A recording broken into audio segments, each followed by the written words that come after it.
I would imagine when you have a possible Ebola patient walking into an emergency room, given all the attention that had been paid to the Ebola crisis in West Africa and the fear of it coming to the United States, that it would be some kind of code red, that there'd be a lockdown, that emergency protocols would be put immediately into place. Is that what you experienced?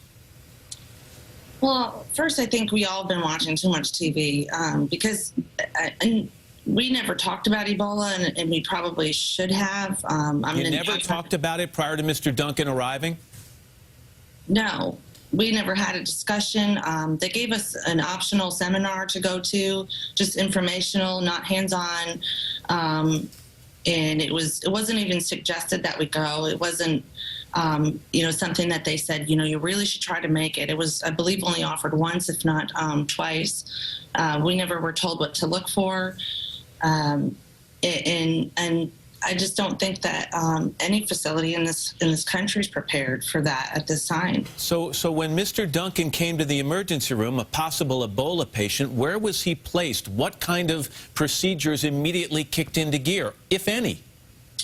First, let me say I was not a nurse that cared for him, and so I only know what my coworkers told me, people that were in direct care of him, people handling his lab specimens. I was sitting next to the doctor who was in charge of his care that day, and all I know for sure, without any speculation, without any, without being misleading here at all, is that he was put into an area where there are up to 7 other patients. We took probably around 3 hours to make our first contact with the CDC to even let them know that what we had as our suspicion. There was no special precautions other than what we know in the medical industry to be, basic contact precautions and droplet precautions. There was no special gear.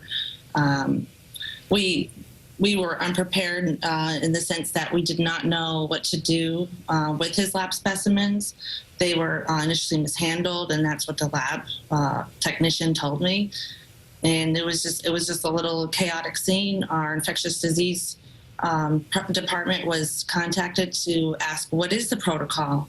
And their answer was, we don't know. We're going to have to call you back. I want to talk to you about the protective gear that you initially wore. You did care for Nina Pham, your colleague who contracted the virus while she was caring for Mr. Duncan.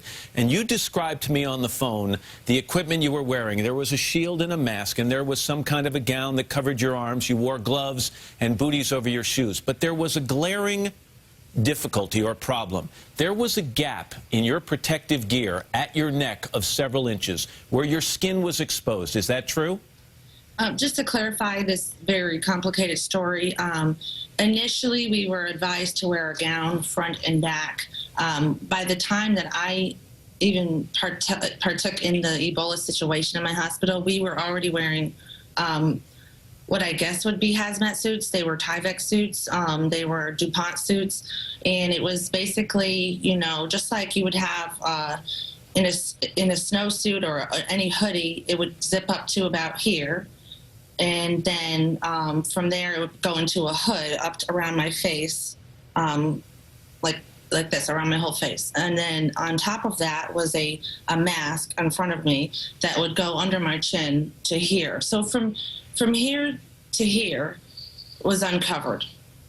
And that concerned you, and you complained about it, or you at least asked the officials at the hospital why that was being allowed to happen, correct?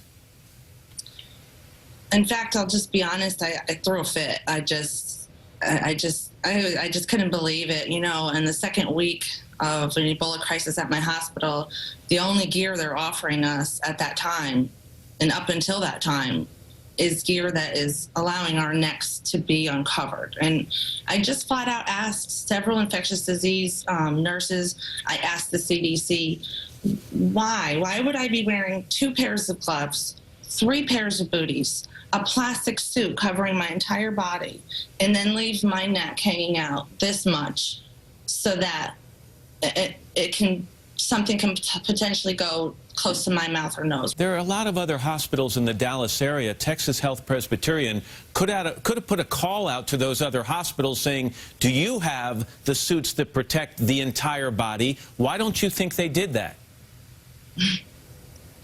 I'm not in administration, and I'd only be speculating. I'm someone, I guess you would say, is at the bottom of the totem pole here.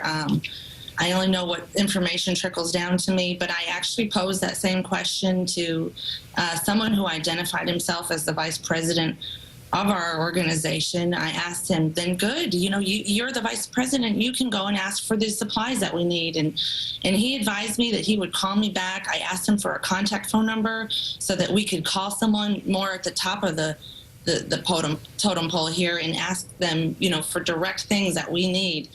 Because it's not just that we were missing. And he said he will call me back with a phone number that I can reach help with. And he never called me back. Briana, you, I mentioned, worked at this hospital and have worked there for 3 years. You love your job. You're not a union member. In Dallas, there isn't that nurses union.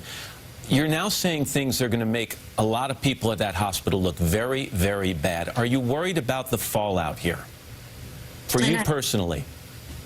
And I just want to say that I'm sorry for my coworkers. I know that a lot of you will be proud of me right now, and I'm sorry for those of you that are not.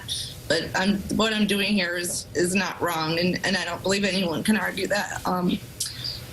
And I'm very concerned about losing my job. It's the best job I ever had. I travel a great distance to work there.